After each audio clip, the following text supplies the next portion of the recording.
वालेकुम सलाम। सर ये पूछना था कि कॉम्प्लेक्स कंपाउंड्स में हमें मेटल की जो ऑक्सीडेशन स्टेट है उसका कैसे पता चलेगा?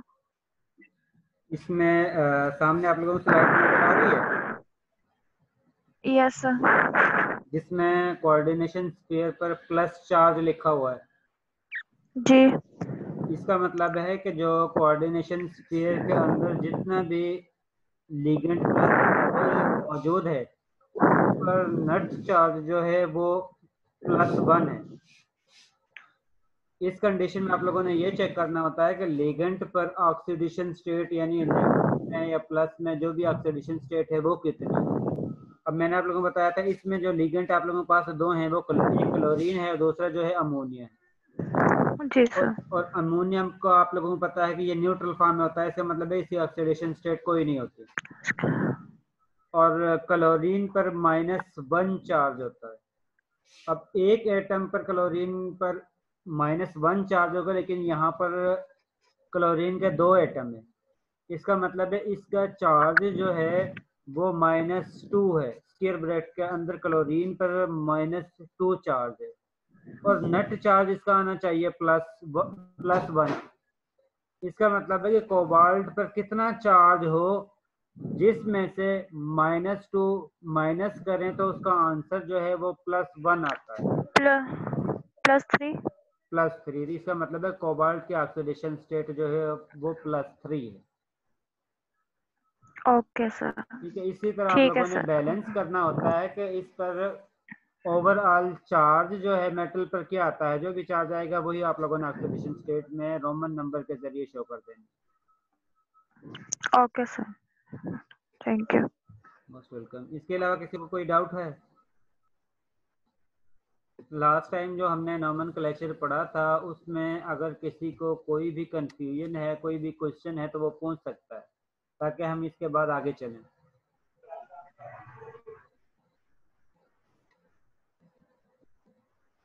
चलें हम इस सेट के सर बाद।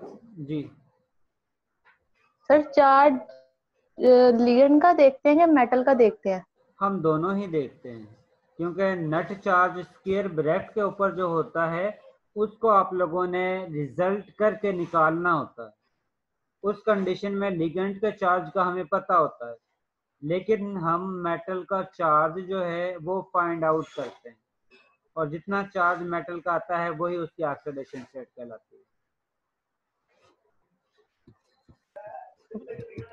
अस्सलाम वालेकुम सर। वालेकुम सलाम। सर ना ज्वाइन ही हो रहा लिंक के साथ, बच्चों से कह रहे हैं। इसका नहीं हो रहा, दोबारा से क्लिक करें। पहले सर मैं भी कर रहा था, मेरा भी नहीं हुआ था, बाद में हुआ है जाके। अब जो है वो ये सिस्टम है कि जो भी ऐड करेगा उसके बाद मेरे पास आप लोगों की रिक्वेस्ट आएगी, उसके बाद मैं अप्रूव करूंगा तो वो क्लास में आएगा। जो जितने यानी कि लेट आएगा वो मुझे परमिशन क्यों पर्टिकुलर। लगाई है? सॉरी, परमिशन क्यों लगाई है? हम लोग को कनेक्ट होने के परमिशन के लिए जरूरत होगी। खदीजा ये मैंने नहीं लगाई, मुझे नहीं पता ये किस तरह लगी है। खुद ही लगा दिए ये यूएमटी वाले, पता नहीं क्या चाह रहे हैं। तो मैंने किसी पर रिस्ट्रिक्शन नहीं लगाई है, ना ही मैंने ये परमिशन का चक्कर लगाया है, लेकिन ये अब मुझे नहीं पता ये किस तरह लगा है। मैं देखता हूँ इस सेटिंग को जो है वो तो किस तरह ये आसानी से आप लोग इसमें क्लास में इन हो सकते हो।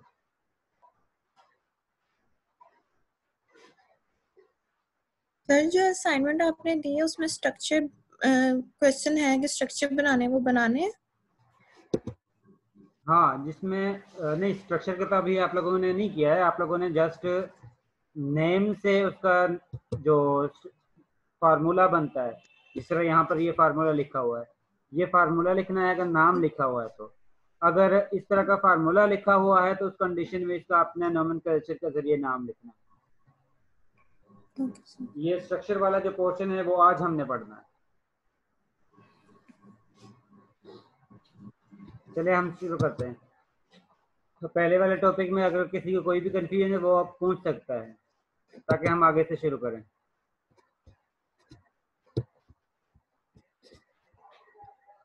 इसके बाद वो कहता है कुछ ऐसे कॉम्प्लेक्स कंपाउंड होते हैं जिनका मॉलिक्यूलर फार्मूला सेम होता है, यानी कि नंबर ऑफ लिगेंड, उनकी अमाउंट भी सेम होती है, और जो लिगेंड अटैच हैं मेटल के साथ डायरेक्ट, उनकी पोजीशन भी जस्ट जो है उसकी स्पेस के अंदर पोजीशन जो है वो डिफरेंट होती है। मॉलिक्यूलर फार्मूला सेम होता है, मॉलिक्यूल जो लिगेंड हैं उनकी क्वांटिटी भी सेम होती है, जस्ट स्पेस के अंदर उनकी अरेंजमेंट जो है वो डिफरेंट होती है। ऐसे कंपाउंड जिनका मॉलिक्यूलर फार्मूला सेम हो लेकिन स्ट्रक्चर डिफरेंट हो तो उसको हम कहते हैं आइसोमर्स, और इस फिनोमिना को हम कहते हैं आइसोमेरिज्म।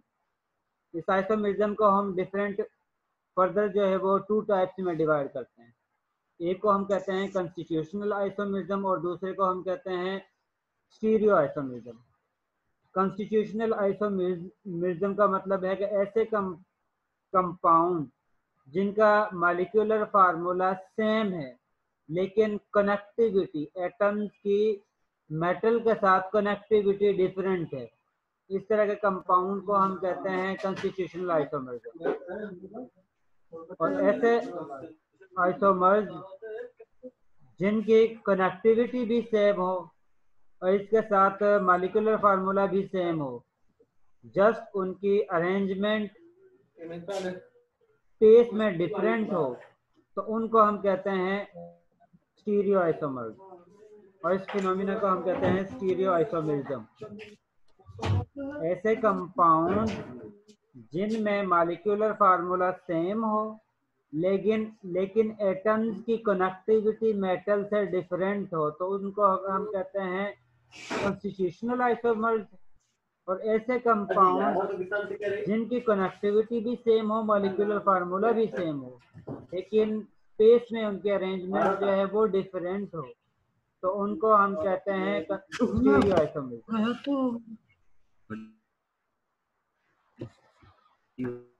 इस चीज की समझ आ गई है?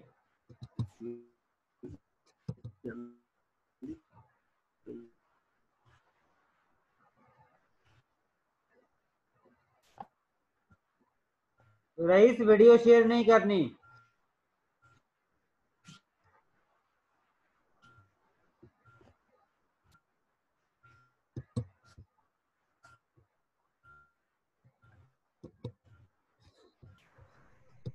इस पॉइंट का क्लियर हो गया कि किस तरह आप लोगों के कंस्टिट्यूशनल आइसोमेरिज्म में और स्टीरियो आइसोमर्स में आप लोग डिफरेंट कर सकते हो।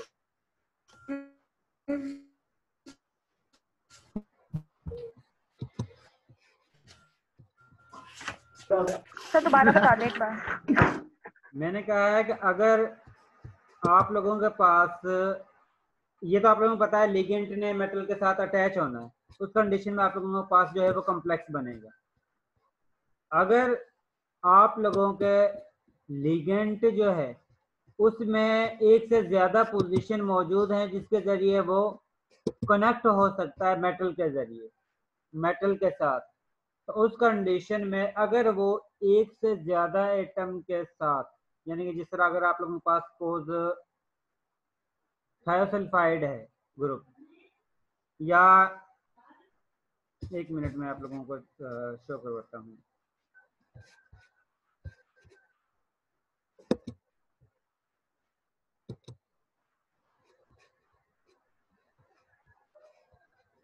थायोसल्फाइड ग्रुप के नेचर को पता है क्या फार्मूला होता है?